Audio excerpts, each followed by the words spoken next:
pleased to have with me Dr. Christopher Schneider. He is an assistant professor here at UBC in the Department of Sociology. And more exciting than even that is that you are an author and just hot off the press, 2 books in 1 week.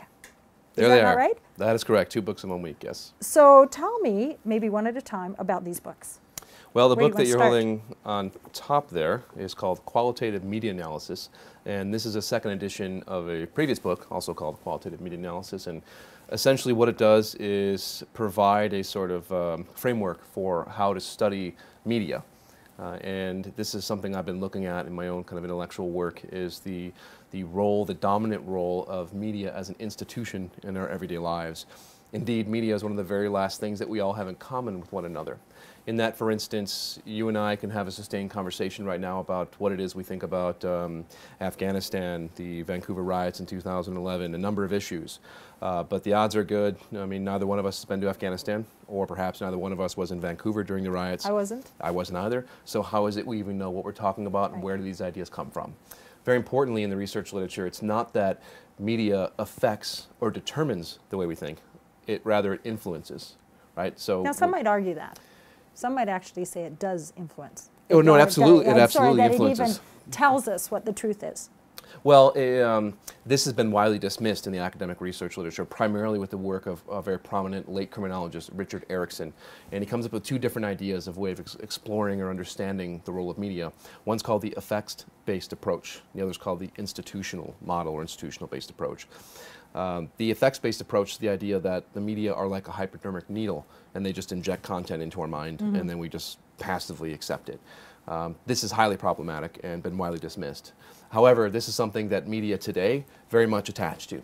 So when we hear about really unfortunate things like the so-called Batman shootings in Aurora, Colorado, people very quickly to blame Batman and the Joker, and this is why this kid did this. And is that a part of it? Yeah, probably. Is that the only reason why this kid did this? No, we can't say that with certainty. I mean, so we'll find some of this kind of information in this book?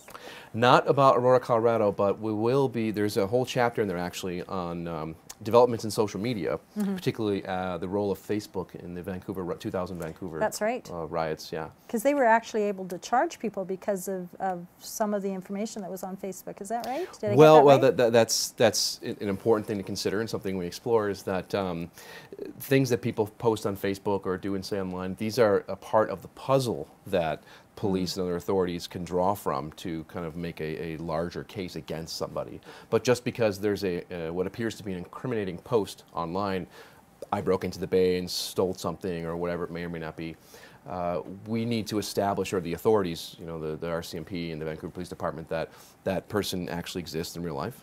They are who they say they are. They were actually at the Vancouver riots. They were actually in the Bay. And how they do that is they find other evidence, other witnesses, other video, and so this is a part of the puzzle, right? And then it contributes to that. What these media do, Facebook in particular in this case, is they problematize or complicate police work. Oh, really? It slows it down because now we have a whole bunch more data to comb through, and Canadians have been kind of upset with well, why is it taking so long? The evidence is there. Clearly, this person did this. Well, not clearly, right? Because it has to be proven in a courtroom beyond a reasonable doubt that what it is we're saying actually happened. Right. And there's a lot of materials. So we look at, for instance, the first 2 weeks following the Vancouver riot. On Facebook, we collected 12,587 postings made to the main page of one Facebook page in relation to the riots. Wow. And that's just one instance of all this data. And what we do is we show how to collect these data, comb through these data, and draw themes and comparison and contrast and better understand, for instance, in this case, the Vancouver riots. Wow. Well, it doesn't look like a hard read, so that might be a book it's a fun read. Get out. It's a fun read. Hey, buy it. It's second edition. It's going to be great. Okay, researching amongst elite. Now, I asked you what this was because it says challenges and opportunities in studying up. So explain that. It sounds like an interesting title.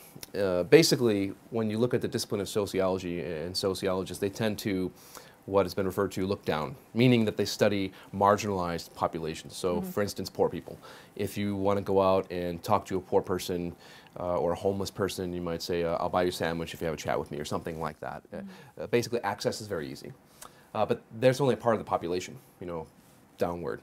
when we look up and we look in terms of social power, prestige, status, members of parliament, judges, lawyers, doctors, RCMP, Stephen Harper, the Prime Minister, having access to these individuals, talking to them, observing them when they work, this then would give us insight into the society in which we live.